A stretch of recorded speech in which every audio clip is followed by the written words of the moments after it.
Hey everybody, welcome to No Breakaways, your source for all the Zwift racing tips and tricks. We're here with another episode of Outside the Lines with Jordan Shane Hello.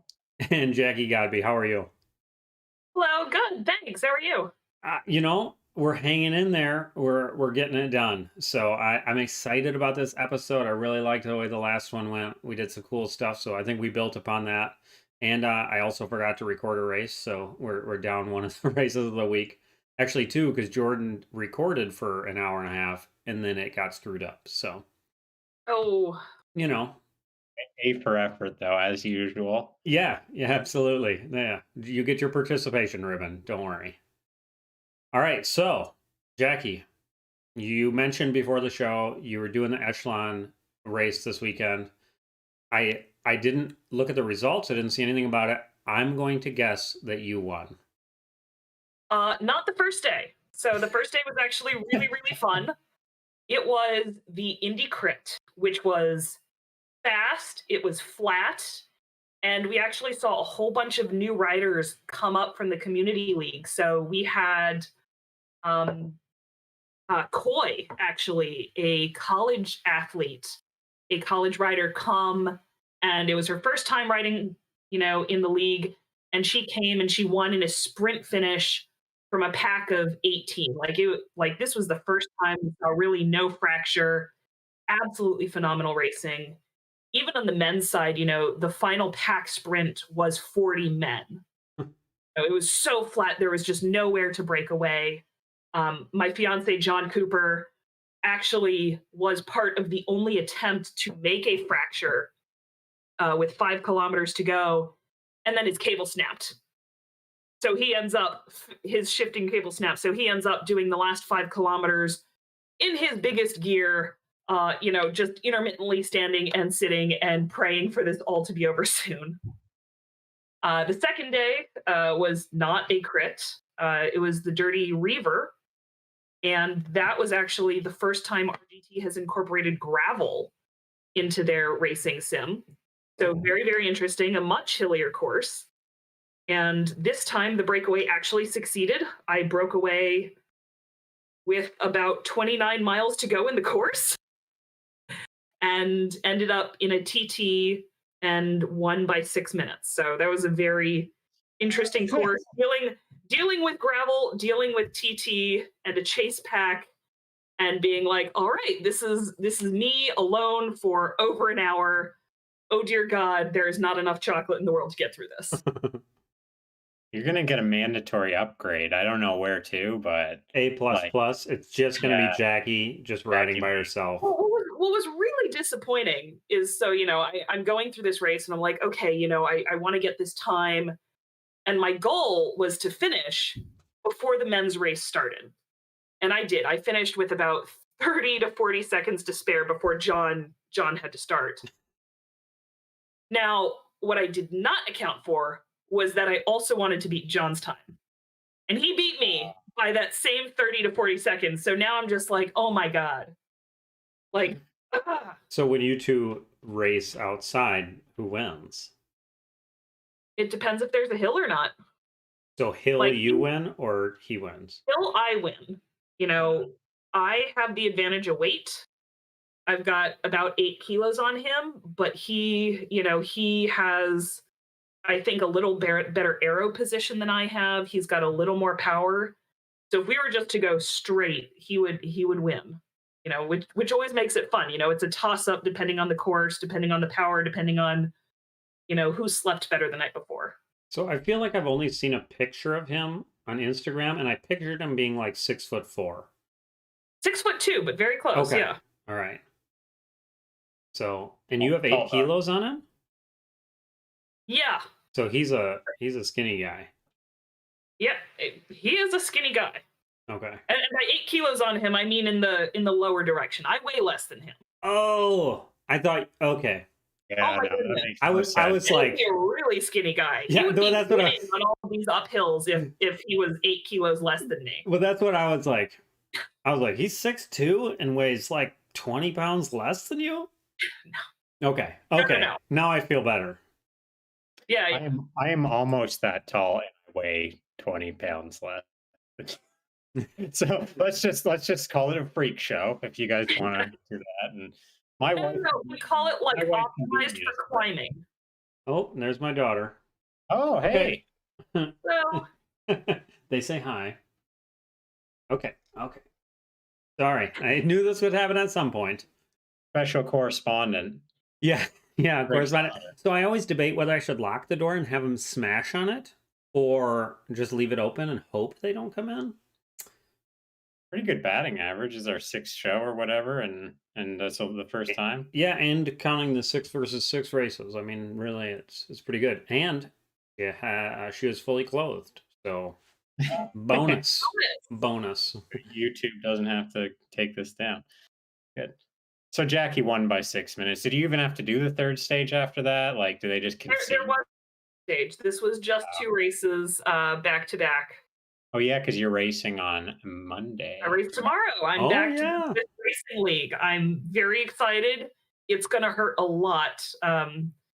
Finishing up Libby Hill after 2 days of racing is going to be 80 seconds of intense suffering, but you know what? That's what we're here for. Yeah, Make it that's. less than 50 seconds, so it'll be better. Are you racing too, Jordan? I am. Yes, I am. Oh man, this is not your kind of course, though, buddy. Is it? No, I don't think. I mean, I have a decent 1 minute. I can do like 10 for a minute, but Yeah, it's all so right. I think, yeah, well, that's not great. If you look at the all-star cast of numbers, if you ever want to like quit cycling, just put on the sign-ups for Premier League and look at the numbers. And then you'll be like, oh, well, I thought I was a pretty good climber, but this guy can do 30 watts a kilogram for the sprint and 7 watts. 30? Oh my goodness. No one can do 30. No. I think a lawnmower can do 30 watts a kilogram. I don't think a person.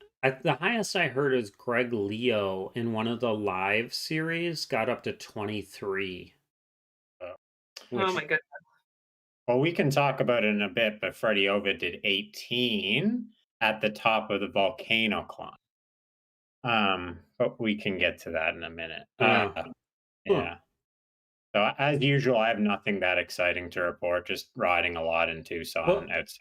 Training. Yeah, okay. Well, you got a congratulations on the stream for your gutsy attack, which I didn't get a chance to watch, but oh my god! Oh, on the volcano. Yeah. Yes, it worked so well. I dropped 0 people, and yeah. No, You softened them up. You softened them up for success later on. Yes. Oh, yeah. For success, there was 57 riders in the lead group coming in the sprint. Does anybody want to guess what my finishing position was? 54th. Worse. Lower. 56th. Yeah, 56th. Hey, you beat some guy. Yeah, it's one of those things you actually do have to practice sprinting on different courses if you want to time it at all. And like I've never actually been a sprinter, but we didn't have our sprinter in our team this week, so all of a sudden it was like, oh, let's try to collect some points, and I did not collect any. Yeah. You know. Well, yeah, no, it's really that course. I felt like the sprint there was especially difficult. Like that's when you especially have to practice because you have that. Like I popped my ghost at the complete wrong time, just 100% wrong time. Yes. For any, I mean, I still did okay in like where I was at, but it was like I should have popped. What's that? Here's the ironic part with me is I coach several people to do the ZRLs and the Premier League. And my athlete, Helena Broomham, if anybody watched the ZRL West, I coached her on how to do that sprint. And she did it like I said, and she friggin' won. And then when I go to do it, I don't do what I said. And I'm like, I can wait a little longer. No, it's over. Yeah. Okay. Over. But yeah, I mean, I was actually sitting there, so I got to be the person activating the power up for John. So I was like timing the ghost, and for him, you know, he's not aiming to make the sprint. He's not aiming to get those points because God knows he's not a sprinter.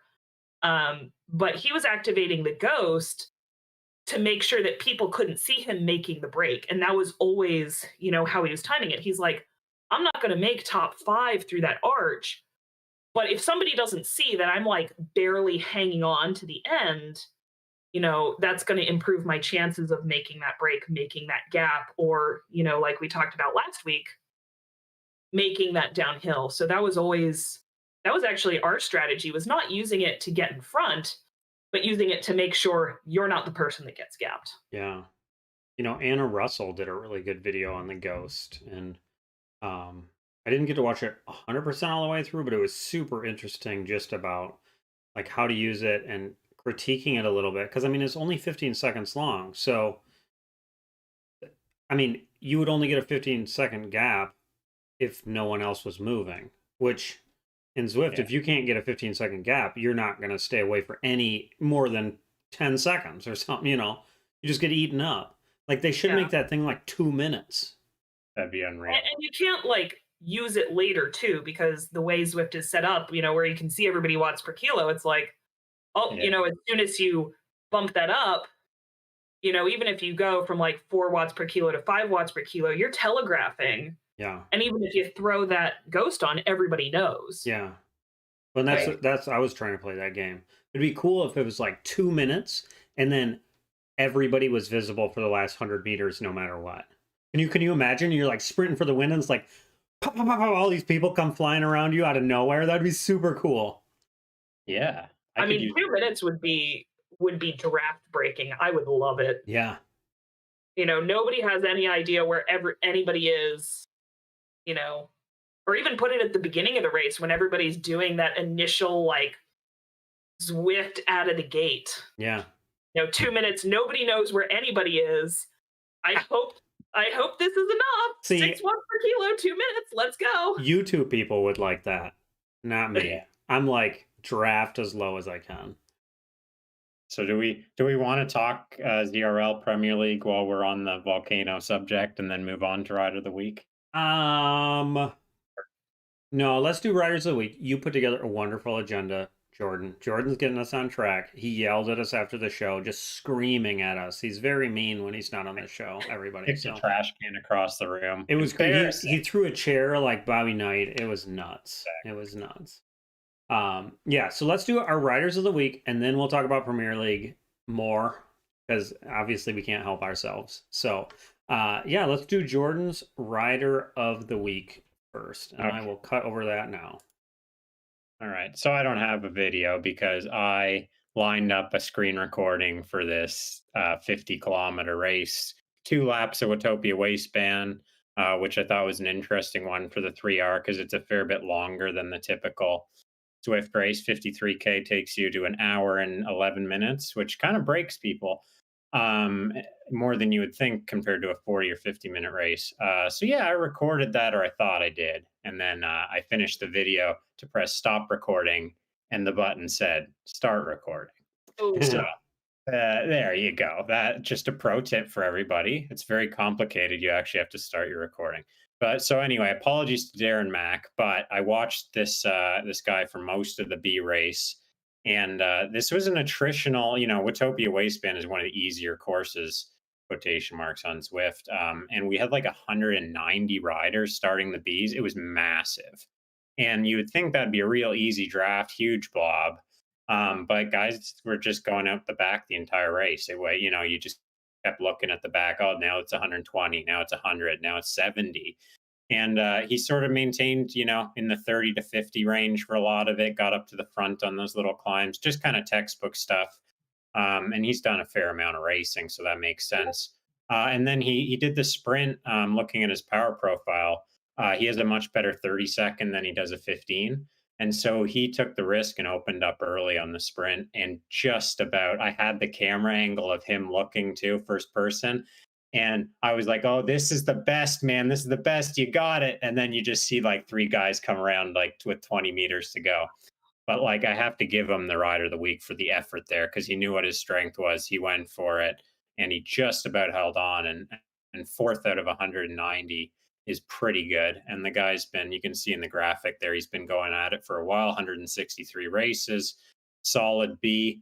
Definitely more of a sprinter, but all around pretty strong, and held up in this race. And Yeah, if you want a more interesting Zwift race, and we can talk about this a little later, the longer ones, even making it 20 minutes longer, really changed the dynamic because all of a sudden I was following a couple of riders from Finesse, and it was like, oh, these guys are looking good. And then with like 10 minutes to go, all of a sudden, gone, just out on the flat, you just can't hold that 3.5, 3.8 anymore.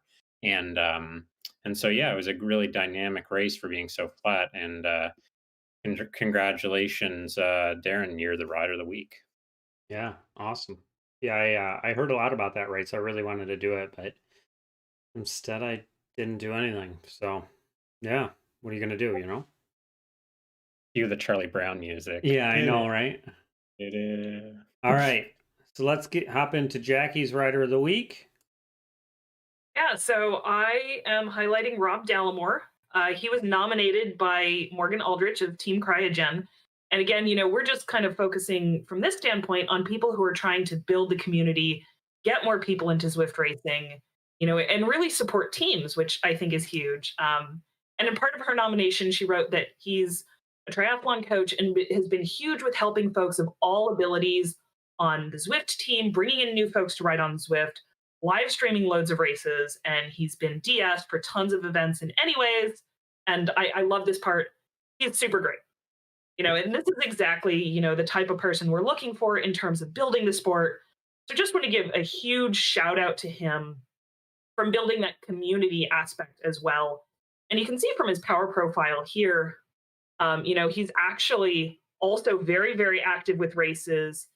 He's doing the WTRL, he's doing the Zwift racing leagues, riding as a very high category B with like these very consistent high efforts. We're seeing him put out 4.5 watts per kilo for these longer races. So just very, very impressive riding aside from, his impressive community organization. So just want to give a huge congratulations for what he's doing in terms of, making a better community for us all to race in. Yeah, absolutely. That's So, right. yeah, props to Rob. We appreciate everything. Everybody's out there doing. There are, kind of doing some of these 6 versus 6 races. I see so much in the background of all these people organizing and getting the people together and sending photos and doing bios. And I mean, there's just so much that goes into it. I think, props to everybody out there doing that. As a community, we really appreciate it. So, Sure. yeah, it's an awesome one. All right. So, kind of as the ZRL, we go into week 7 and 8. We wanted to have a little bit larger discussion about the format, everything as a whole. Yeah, but am I skipping ahead here, Jordan? Yes, I am. I Yeah, apologize. we can do a quick rundown, give everybody the credit they deserve for the Premier League Yeah. from last week, and talk about that quick. And then we're going to do the Hill of the Week, which I'm super excited about. Our Yeah. new I Jackie wonder presents Hill of the Week. why do I ever bother giving you an outline and you just skip right over the I hill of the know. week? The hill of the week, Rick. It's the one best part of the show. I I was looking know. forward to that. So yeah, we'll get through this part so we can get to the hill of the week. Volcano race. Interesting. Kind of looked on paper like I was like, this one's going to be really exciting. 3 reps of the volcano climb. It's all either up or down. Kind of a departure from season 1 where we had a lot of flat finishes with minor features. On the men's side, it didn't really turn out that way. It's a pretty boring race. I was in it. It was attritional. We started with 100 something, ended up with 57, as I mentioned. And there's just guys getting dropped on the climb, and that huge burst at the top for the points. As I mentioned, Freddie Ovet was the king of that mountain. He got all 3 KOMs, doing 17.7 for 15 seconds at the top of the first one. So 6 watts a kilogram plus for the first 5 minutes and 45 seconds, then 17.7 for the last one. So if anybody wants to get into the Premier League, it's pretty simple. You just got to do that kind of power. Just try it out. Try it out when you're next on your volcano climb. So he dominated the race single-handedly. He ended up winning the sprint too. Canyon won overall. They stacked the top 10 pretty well. and they move into a pretty firm lead now in the overall. PO Auto looked to be challenging them, but they don't seem to have quite the uh, the finishers individually as they do with that team time trial strength, where they've won pretty well in the past events. So that's the men's side. Personally, riding it, yeah, it was I expect the volcano to be pretty glued together because it is a draftable climb, and that's what it was. Tried my hand at an attack, and you're just going like 40k an hour up a 4% grade, so the draft is just so strong. You can just expect nothing to work on that, but it's worth a shot, and I hope it was interesting. Maybe just seeing some of those numbers was interesting. I mean, really, that was impressive. Women's side, as usual, more interesting, smaller pack, more attrition, more selective. Team Hino going for the sweep. Week 6, they win again. I'm sorry, Jacquie. Now They week have, 7.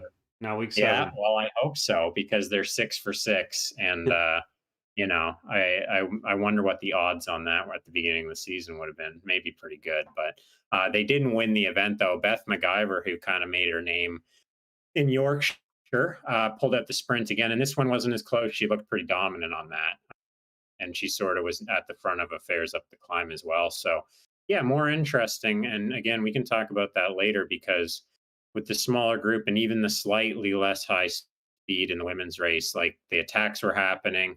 There was a lot more forward and backward, and it was better to watch than the men's, where it was just a very hard blob to be in, but still a blob. So yeah, that's Premier League, and I mean Hino's got it wrapped up. Canyon kind of looks like they got it wrapped up, but we got an interesting race tomorrow with Libby Hill finish. It's the flattest race of the series, fan flats. It's not the Richmond circuit you're used to. It's just the flats on top descend down into Libby Hill for the 1 minute finish. So sprinters delight, perhaps. I mean, you got to go for a minute though, and it's got to be uphill. So But we got that. yeah. So the ZRL, we have 5. We have 5 sprints before that. They get huge points.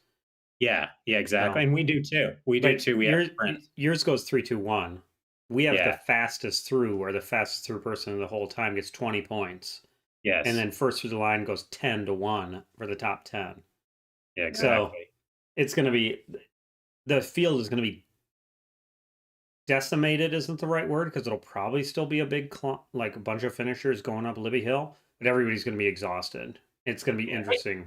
I think this is one of the courses where we're really going to separate into people who focus on getting that overall finish on the top of Libby Hill and people that just forget it and say, nope, I'm going for these 5 individual sprints, because they're such different strategies. Like, they are such different races that you need to do if you want to get points. Yeah. And I think, last week, particularly in the women's league, we saw the same women in the top 5.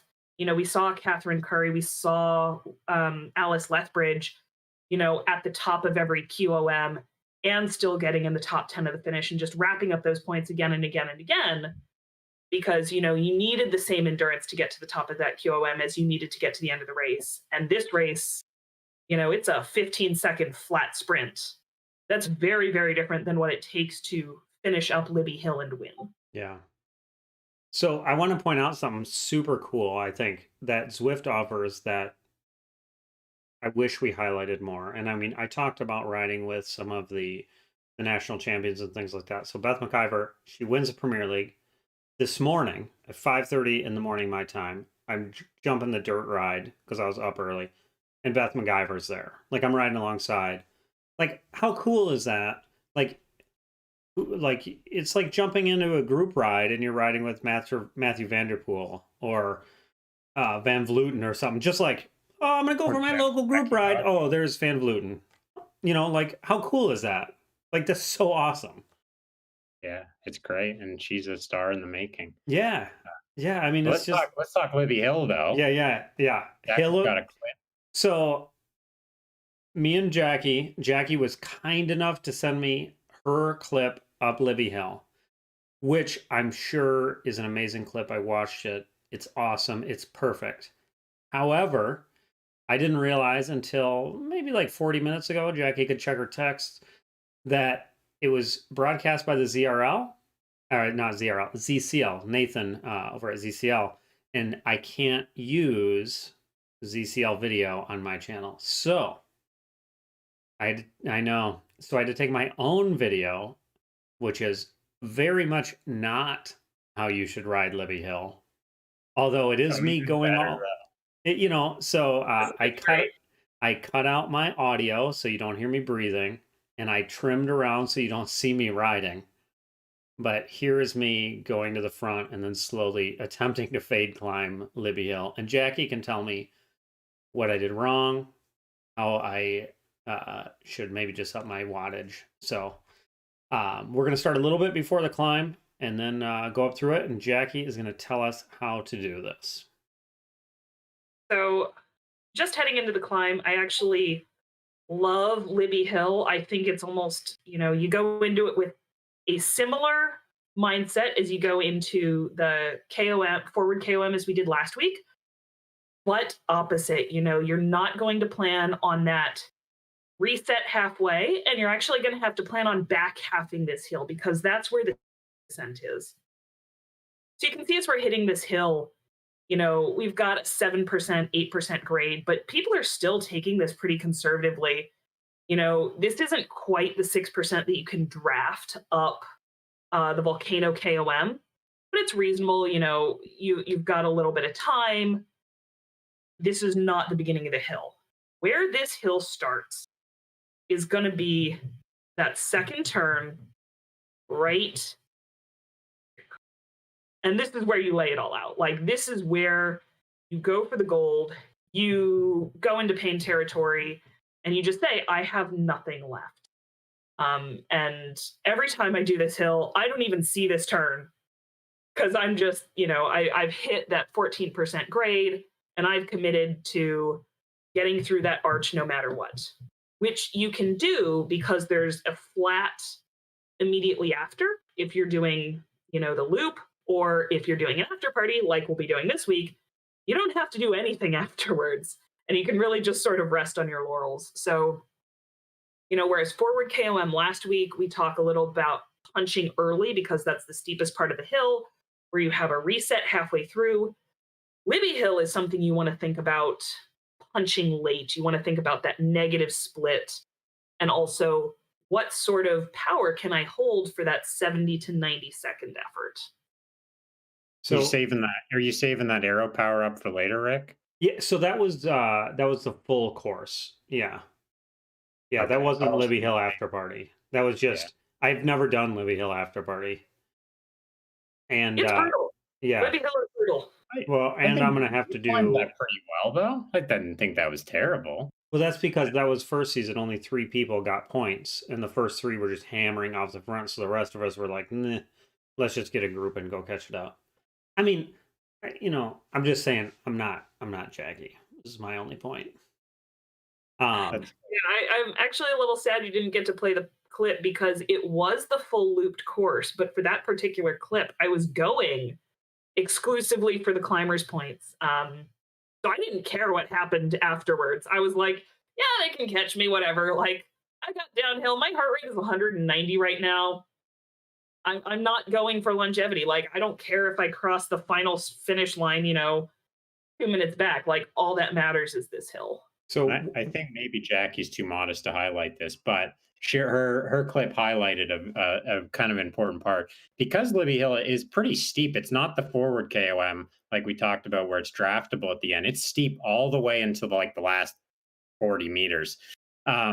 She hit out early from that hairpin and then got a 3 or 4 second gap, and they never got back. And I feel like some people feel like the blob will catch them because blob always catches even on climbs. This one's too steep and the cobbles are extra resistance. So if that gap goes, you're just going to have to work just as hard as that front person to get back. And that's what happened there. They just didn't close the gap. And actually, I won the KOM in ZRL Community League season 1 on that climb. Way. Yeah. I just hit out at 10 watts a kilo from the corner at 11 maybe and opened the gap and nobody came up, because it was just a steady grind. Whereas usually like on a forward KOM, if you hit up early, you're going to get mobbed at the top. But this one is very, very steep. So you got to stay with it if you want to win. You can't be patient. Yeah, I think this hill really goes to the person who has the courage to start that sprint early. And there's always the risk you're going to get caught. There's always the risk you're going to just feel horrible and have to like kind of put your head down on your handlebars and feel dizzy for a couple moments afterwards. But the way this hill is structured is, you're absolutely right. Like, this is eminently gappable, but you can't let somebody else get there first. So you either have to take the field by surprise, or you have to start when the rest of the field goes and just be ready to hang in there, ready with the perfect power up, ready with that perfect, like 40 minutes meter skate to the finish line. Like, you have to hold something in your pocket to win this. I want a T-shirt that says "eminently gappable" on it. That'd be pretty good. That's a good one.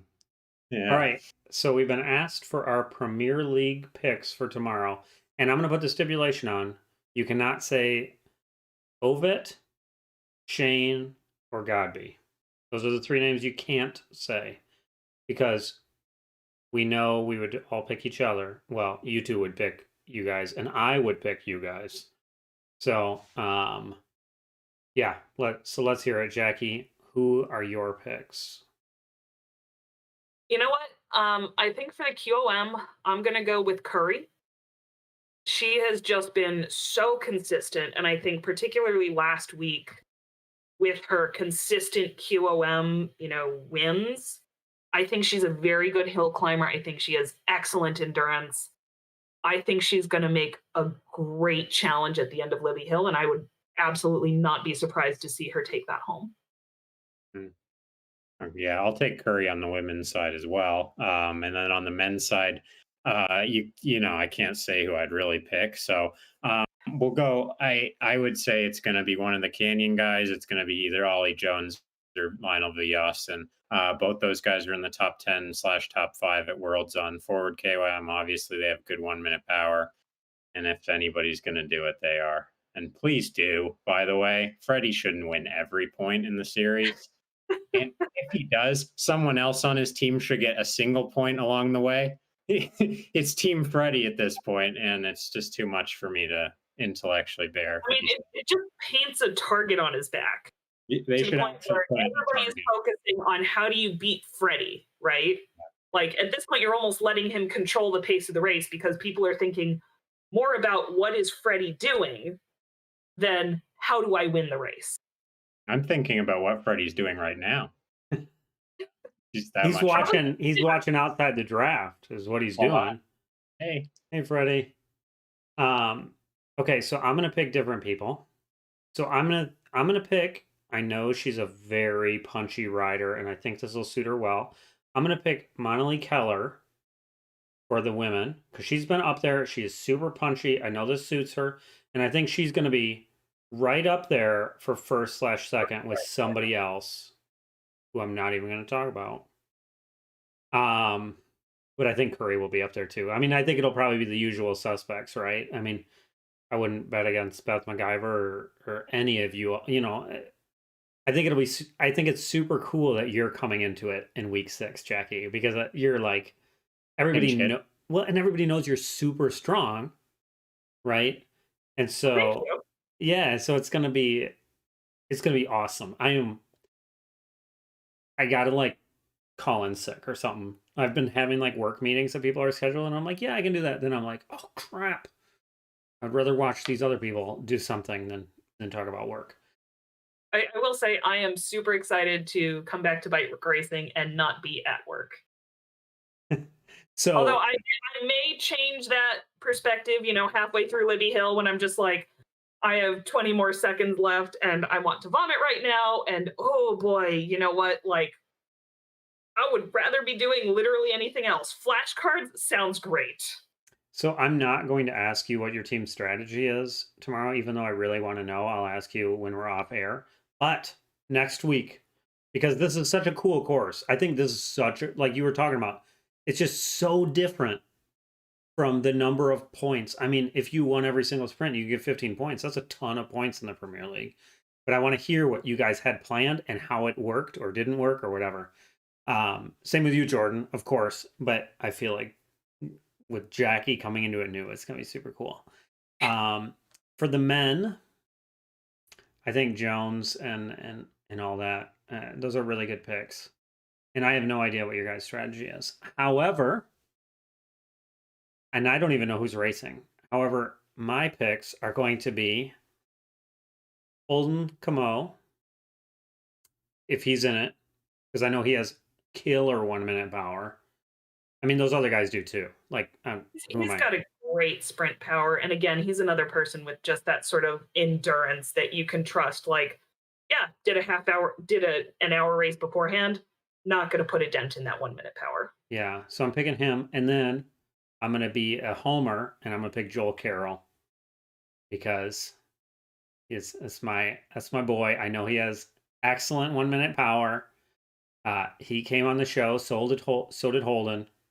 So And yeah, he hasn't had power all week, so he's been doing like a Rocky style training camp right, out in the snow, yeah, punching meat and stuff. yeah, Yeah. yeah. That's what I want. So I'm just being a complete homer of only people that have come on the show, and then the one unnamed woman who may or may not be on the show right now. So Knock on wood. yeah, Knock on wood. so those are my picks, but I think it'll be interesting. I think the women's race will be the normal suspects, and I think any of you all could win it.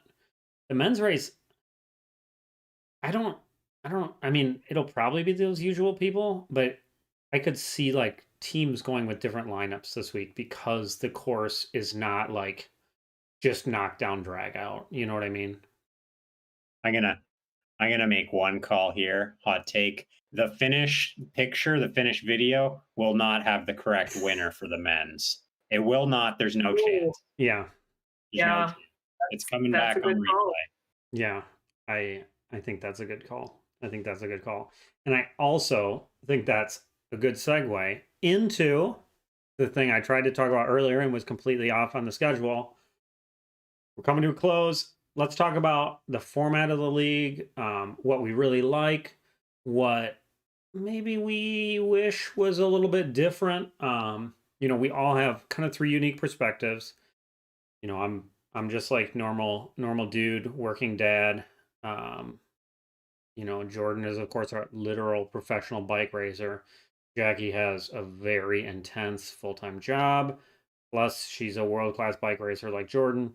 So, yeah, Jacquie, why don't you kick it off and talk, if there is some women-specific stuff, that'd be good to know about. But otherwise, like, what do you like? What do you wish changes? Let's hear it. Yeah, so my number one issue with the Zwift Premier League as it is just the Monday midday timing. I think that really discourages participation from American athletes. I know it's timed beautifully for our European counterparts, but I mean, we are automatically disqualifying top 10 world champion finishers like Laura Matsenko. You know, People who have childcare responsibilities or full-time jobs, like it's just not feasible. And I think we're really cutting out a lot of people who could be in the usual suspects and could be our top 10 performers and have shown world-class performances.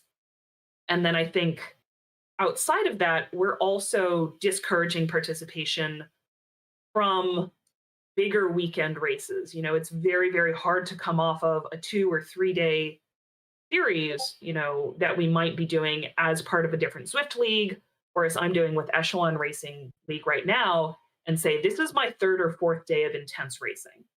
So if we really want to put the best racers out there and have them have the best races, Monday midday is just a very, very difficult time.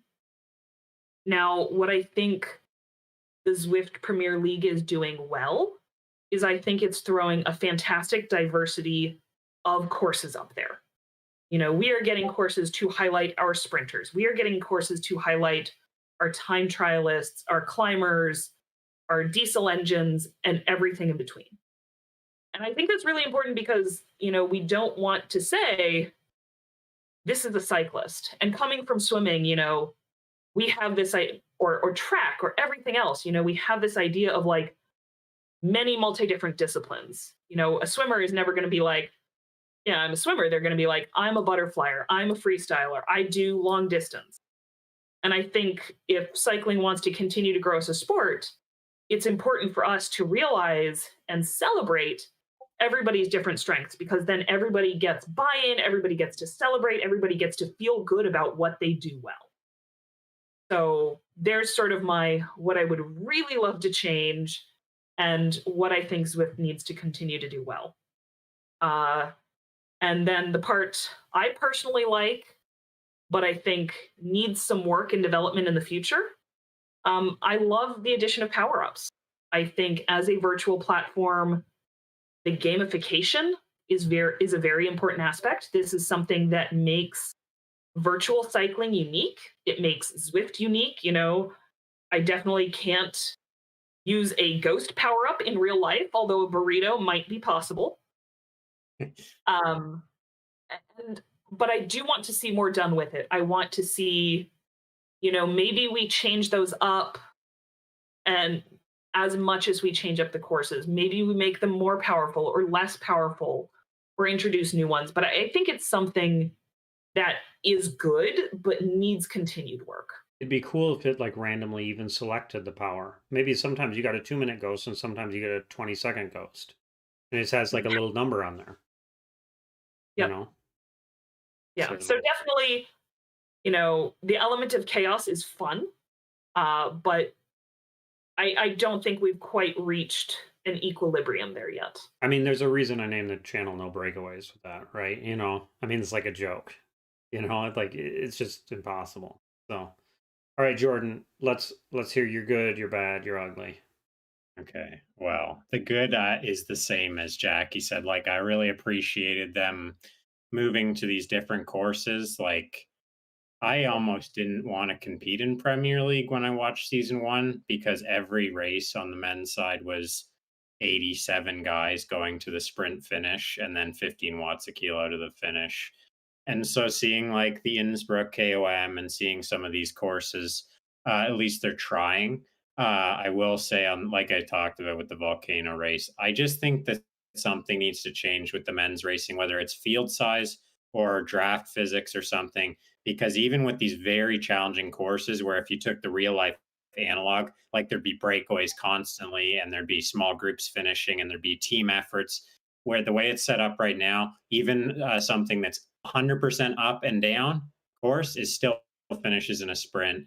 And to counter to what Jackie's observing on the men or on the women's side, on the men's side, the prototypical rider is someone with a decently high FTP and a monster 15-second push. That's it. Those are the guys that win, and that's the guy that wins every week. Even on the top of Innsbruck AOM, it was a 15-second sprint that won it. And so, you know, I just think something needs to change on that. But I applaud the effort for them moving to the course direction.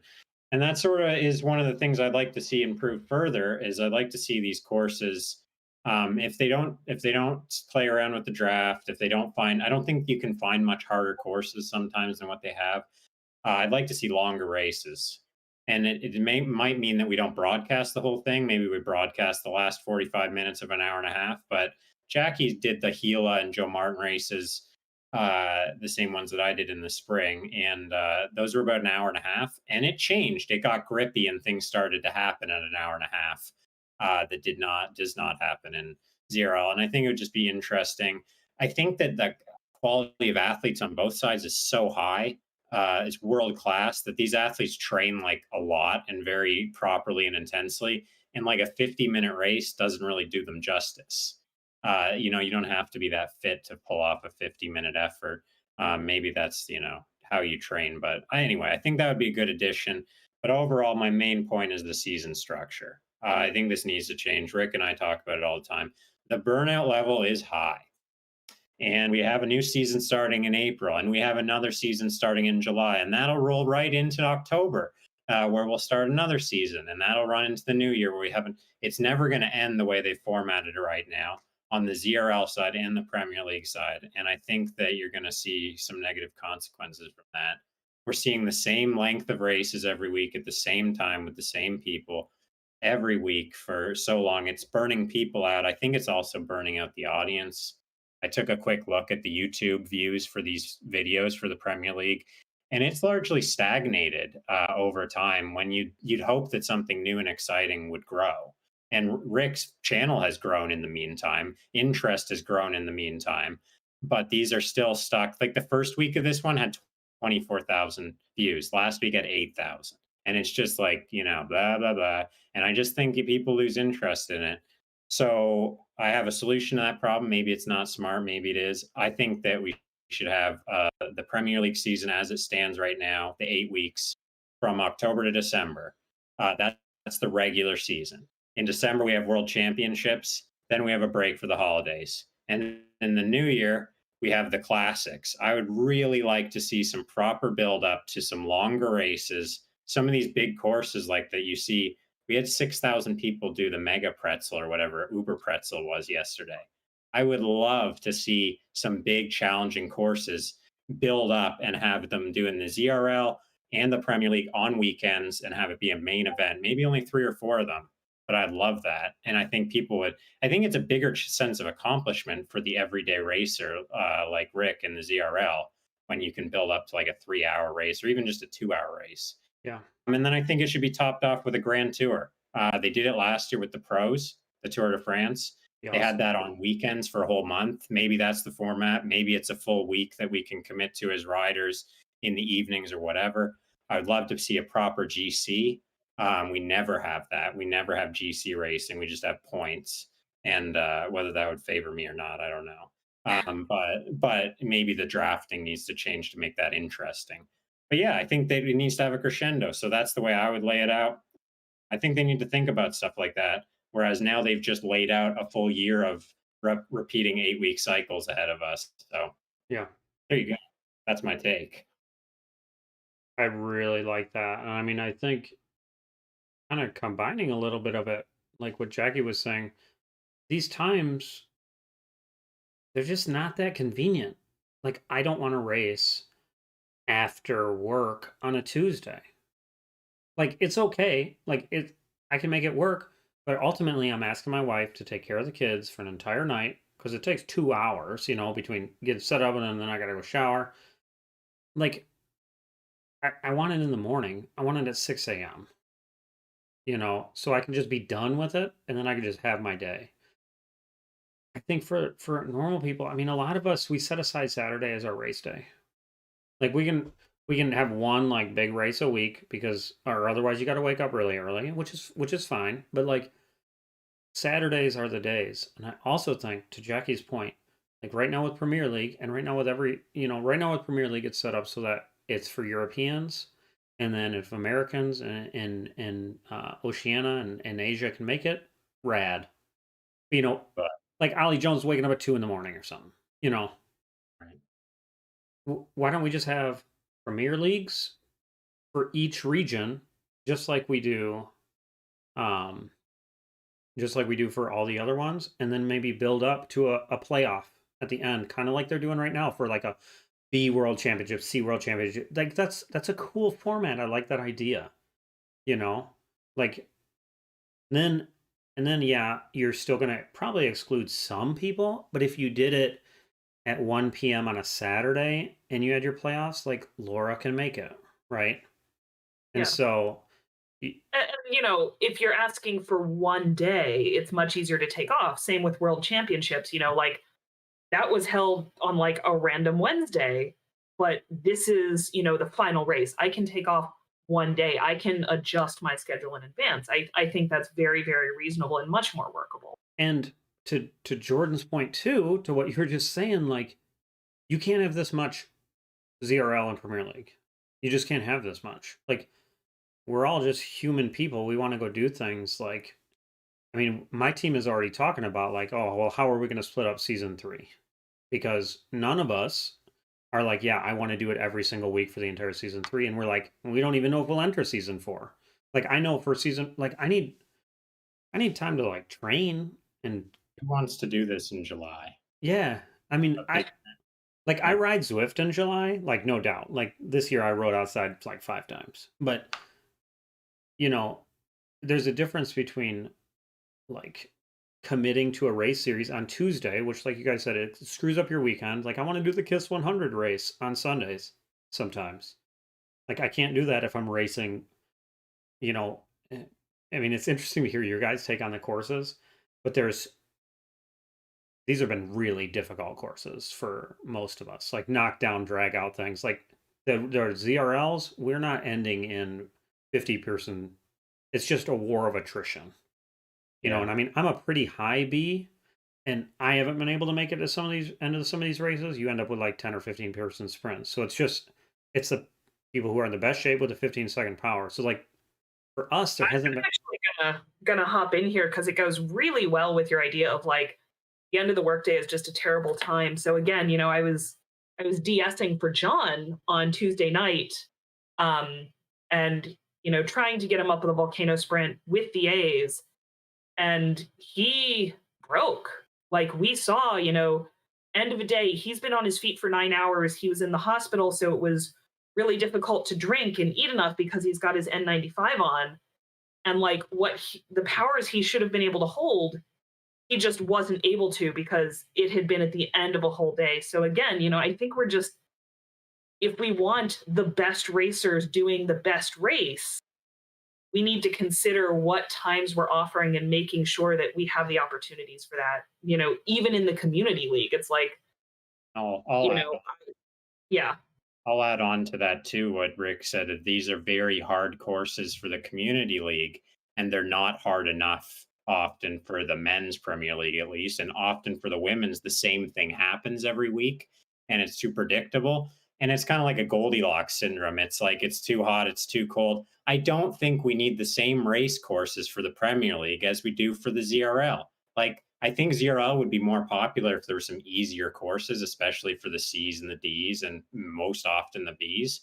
But we're going to have to up the ante to get some interest in Premier League, so the same thing doesn't happen. I don't know why they're paired. They should not be paired. Well, it's convenient. I actually think the USA Cycling Crit Series did a very good job of something similar. Is like for the A category, they would do, you know, 5-6 laps of this course and then scale it down through the C's and the D's. So you were spending a comparable amount of time on the course because, you know, when you're at the pro level, when you're at the A's, like the course is going to be, you know, 2/3 of the time as it is for another cat.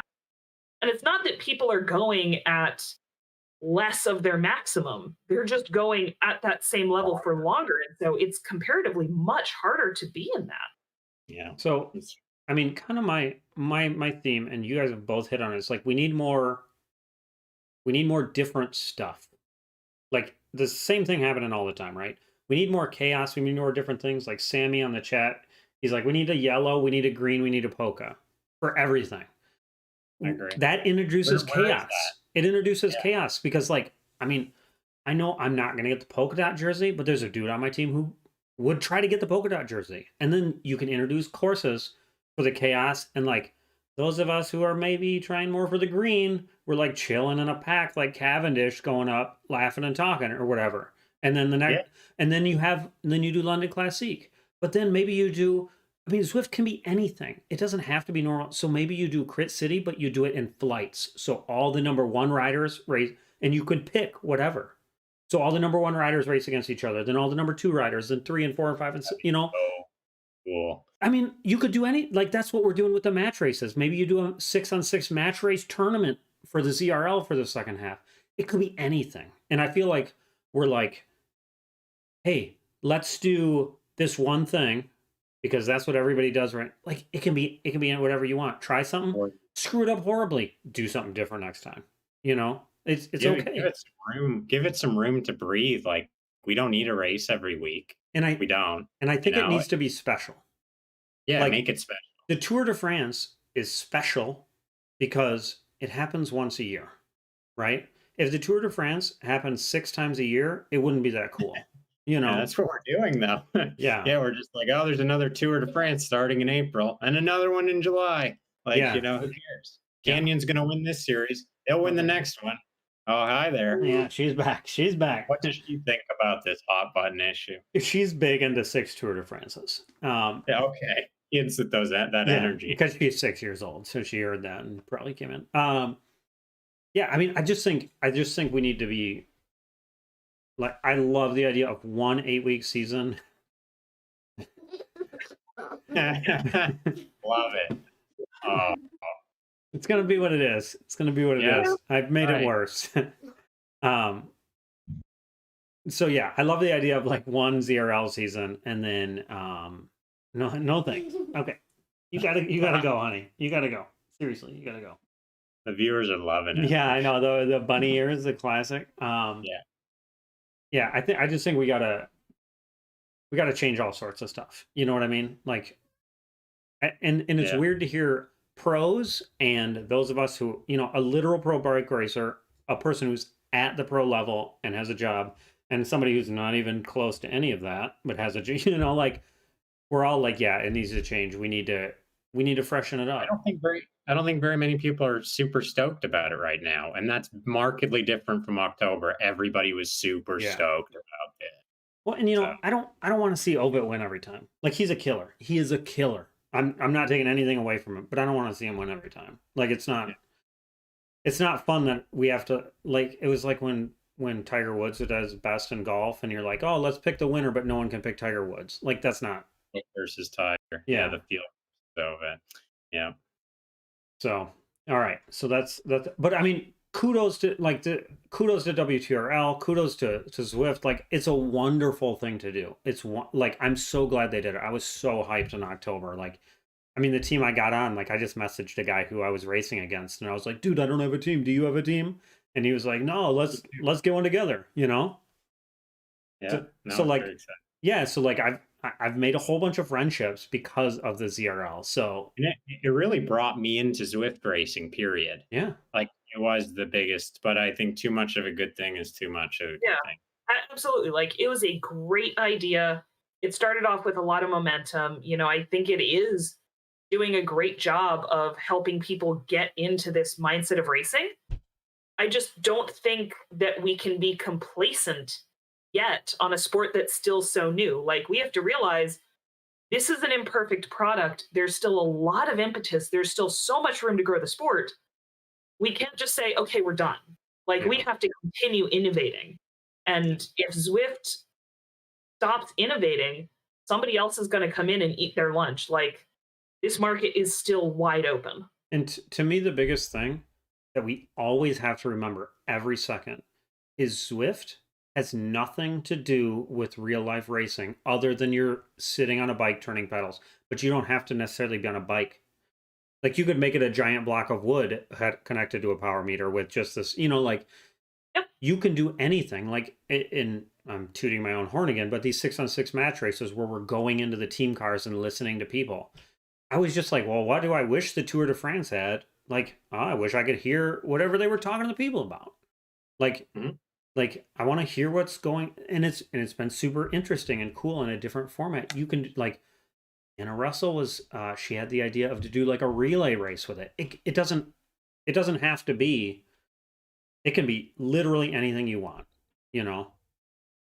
So I think we have to remember that and just So get to work, Swift. That's how we'll end the segment. Get to work. yeah. You know, you could hire the three of us as consultants. We're happy to Yeah, Aaron. consult. You got my number, bro. Yeah, My yeah, number, Eric. yeah. We're $750 an hour each. Oh, I was gonna say I'm cheap, but that's I mean, No, sure. no, don't put. Or, We have yep. some good ideas here. This is a brain trust. Uh, all right. So that was really good. Uh, again, thanks to Jordan for putting together this format that I haven't really followed. So our one big thing this week, this is one I really oh yeah, so somebody said like an ITT. Why Yeah, not? where Because you know, you add those jerseys in. Oh, so cool. So cool.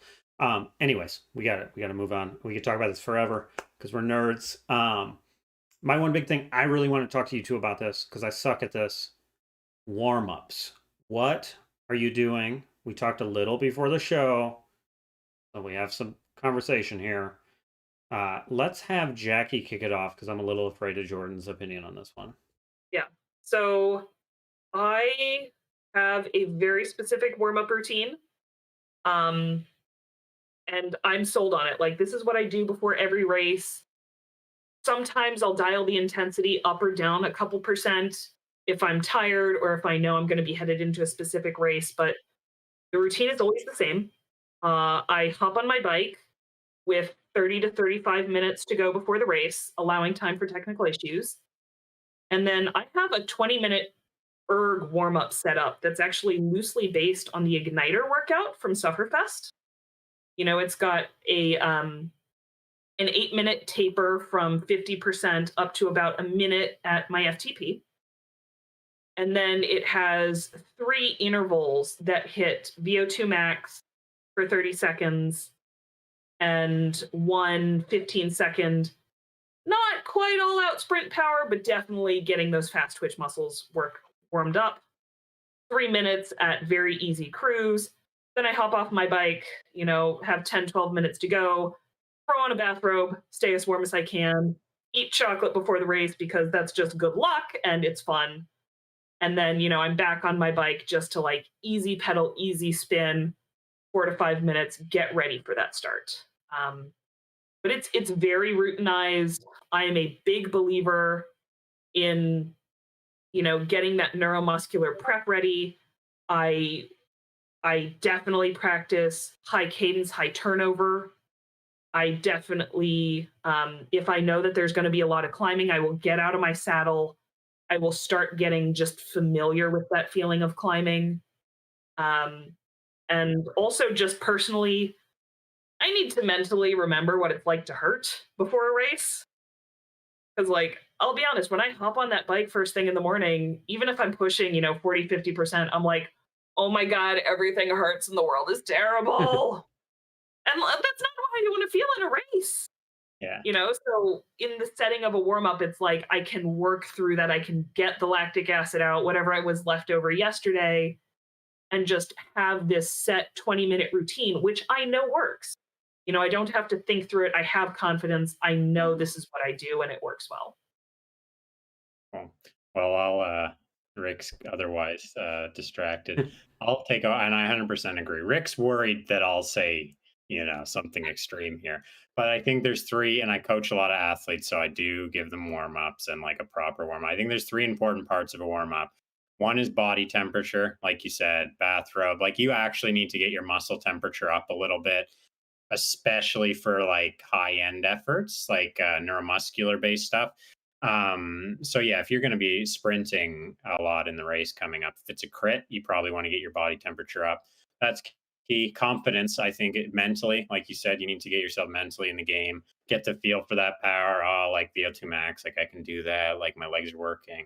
And then I just think priming, like you said, you want to prime the cadence. That's neuromuscular, like some high cadence. You want to prime your breathing, your respiratory, get your heart rate up a little bit. That's all good. And I think that can all be done. Like Team Sky released their warm up like 10 years ago, and it's kind of taken the world by storm. It's very similar to what you said. It's just 15 minutes, ramp up a couple neuromuscular efforts, and off you go. But I will say, like, I do not need to warm up. I do warm up just because I like it mentally to get into the game. But like, I think for certain athletes, like, a lot of athletes actually, I think you can over warm up. And there's guys at every time trial you go to in real life, there's guys that are on that bike like 2 hours before the start, sweating. They got the towel, they got the big music headphones on, and they're doing a time trial before the time trial because it's a mental game. And that stuff doesn't work. And if you tell me that because it's a short race, you got to warm up longer, get out of town. That is old school. I've heard that too much. It's not true. Your body needs what it needs. You don't need to warm up for an hour for an 8-minute time trial. So yeah, just don't over warm up. And if you know yourself, like if you can go out on a ride and start smashing right away, then like do a 10-minute, 15-minute spin and just do your thing. You're going to end up at the same place 20 minutes into the race as everybody else, even if you don't warm up. Really, that's true. So if you're not concerned about getting dropped in the first 20 minutes, like don't stress about it. Yeah, I think it's very course dependent too. I mean, that's a good thing to hit on. I mean, we've talked about that kind of over the ZRL. Those courses where like, oh, you got to go up reverse 23rd Street 1 minute into the race. Like, you better be pretty warmed up, ready to go. So Yeah, I know. I did I was telling you guys I did one of those Tour de Zwift or whatever they're running right now, and I did like 20 minutes of it, 30 minutes of it before a race. I had just an amazing race. And every time I warm up like well, I feel like I do better, which I always thought I was like one of those jump on the bike and be fine guys, but maybe in my relative old age that is changing. So yeah, so Yeah. that's our one big thing though. Anything else to add? No. I will always throw in that for those of you that do a warm up, that 15, 20 minutes, remember that's like 15, 20 minutes of biking, 15, 20 minutes of calorie burn, which that's a lot of sugar in a race. So make sure you factor that in when you're thinking about your nutrition plan. And don't be like, oh, I need to eat half an hour to do a race, because no, that's actually like 50 minutes into how long you've been working. So when I say I eat chocolate after the warm down, yeah, you need to factor in your warm down into your warm up into your nutrition plan too, because it just did work. Like Sure. your body does not function on fumes. Yeah. Yeah, that's a good point. Jackie, you're like big and nutrition, I think, because you're like a tri person. I think you Yeah. know a ton about Oh yeah. it. I So mean, you can't go for 3, 4, 5 hours if you're not paying attention to what your body needs. yeah, for sure. All right. Well, any closing things? I mean, you both have sponsors. I feel like I have not done a very good job talking about your sponsors during this. Jackie, do you want to talk about your sponsors? Who's supporting you? And then Jordan can go. Yeah. So actually, I'm a little sad this didn't come up last week, but apropos of our discussion of caffeine, Noon, my hydration sponsor, is actually premiering their Noon Energy. And what I really like about it is it's 80 mgs of caffeine per tablet. So last week we talked about how one of the risks of caffeine is that you can over titrate and get from that, like, oh, I'm energized, to my heart is racing and I'm so anxious. So that's actually one of the things I really like is, one of those tablets before a race is just about perfect, and another one halfway through. So I'm really excited, you know, where I can start titrating my caffeine with a little more scientific precision. I'm Definitely. just on my phone looking up what titrate means. I know. Like, I'm like, yeah, I agree yeah, with your titration comments, Jackie. I remember my chemistry. Sue me. Sorry. I know. I know. Nerd. Uh, Oh, the worst. um, All right, so my so hold on. We got Noon. I know what's 4-star endurance. Is that right? Yeah, Who four else is supporting you, Jackie? Let's get the rundown. yeah. 4-star endurance is my coach, Chris Naven. He transitioned from triathlon coaching when the pandemic started, and now he's doing a lot of virtual cycling organization, a lot of virtual cycling coaching, helping people put together plans that work despite the pandemic. Um, I'm still working with Peregrine Bikes, which is a local bike shop in Chicago. I love it because people actually fly in to get trained on how to do proper bike fits. Like they are literally regarded as the top of their profession. So maybe that's something we can hit in a later series, is bike fits and what that means in indoor versus outdoors. But it's another fun, nerdy rabbit hole to go down. Yeah. All right, Jordan. Let's hear it, man.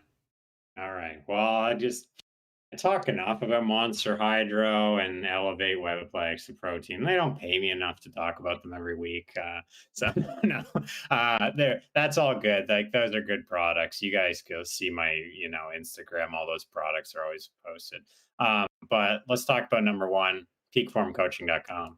That's who supports me most of all, is me, and my wife. But my coaching business, Peak Form Coaching, I coach cyclists of all levels. I've sort of pivoted in the pandemic and started doing a lot of Zwift racing specific coaching.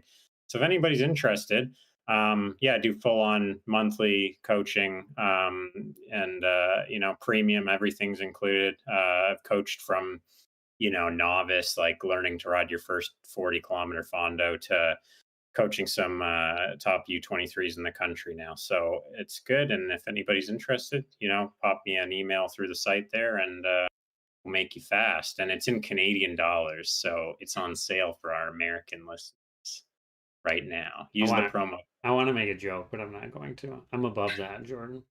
You're above that. Yeah. I might even give you an extra deal. I might throw in like a set of steak knives or something. All right. Well, thank you both for joining this week. It's fun as always. Super good conversation. Yeah. Well, everybody, we're taking next week off, and we'll be back the week after that.